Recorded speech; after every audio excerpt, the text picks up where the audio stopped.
Hello, this is John again. I hope you have the sample kidney transplant paper with you. If you don't, please pull that paper out, the sample research paper which you printed for last week's assignments. Okay, once again, you can see that I have that paper open to the introductory paragraph, actually the bottom of the introductory paragraph. You recognize the thesis sentence there highlighted in green, and then right directly above it, highlighted in yellow, the 3 reasons why patients with end-stage renal disease should get a kidney transplant. Notice the first reason, improve a person's overall health. You'll see the first body paragraph, which begins right after the thesis, how in the very first sentence of that body paragraph I say, being the recipient of a kidney transplant can improve a person's overall health. That's how we reuse the key words.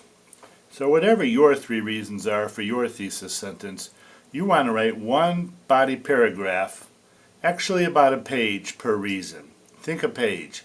1 page about improving a person's overall health, 1 page about a kidney transplant ending the need for dialysis, and 1 page about a kidney transplant prolonging the life of the patient.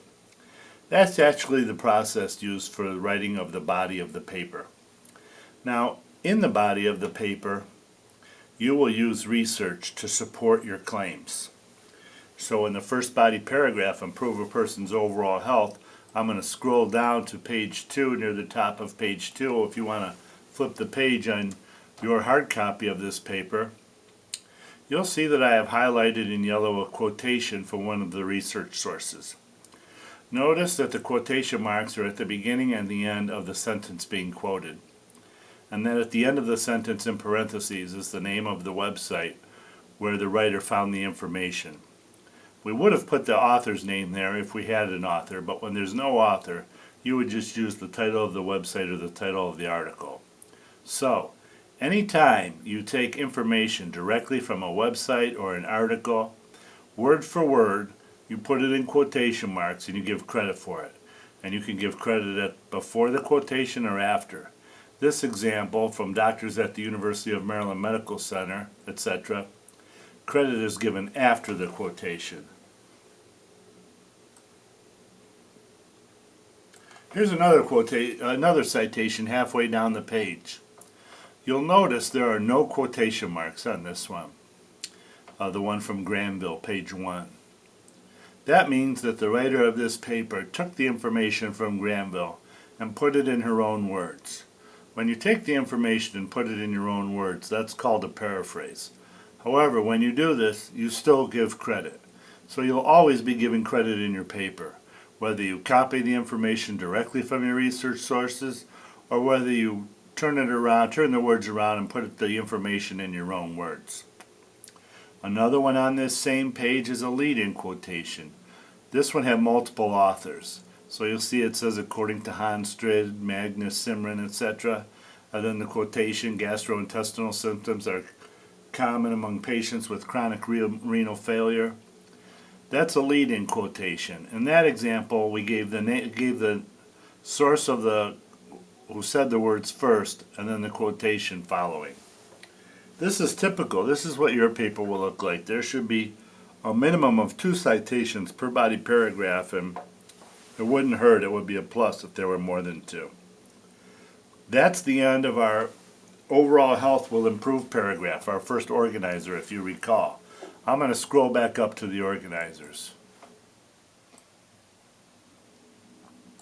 So we just wrote a page on improve a person's overall health, which was our first organizer.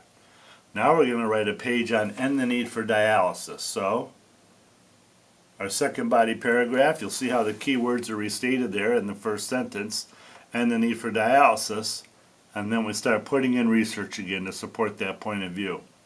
Notice the first sentence the first citation is a paraphrase parenthetical. The information is put in the writer's own words, yet he still gives credit to Medin, Ellender, and Highlander. On top of page 3, there's another citation. That's a lead-in quote. That's where you give credit to the author at the beginning, and then you quote the words following. And then a little ways down on page 3, you'll see another one from Granville, page 2. Another paraphrase where the information The writer of this paper put it in her own words, but still gave credit to Granville. So, as you write your 3 body paragraphs on your topic, put in at least 2 citations, per organizer, per page. Maybe 3 would be even better. And so as you look at the sample kidney research paper, you'll see examples of how to do citations. You can also look online at the Purdue OWL, OWL, under MLA, in-text citations. That's where these rules have been derived from. And you can also solicit advice at the Academic Success Center in the Science Building, room 151, with an English tutor to help with these citations.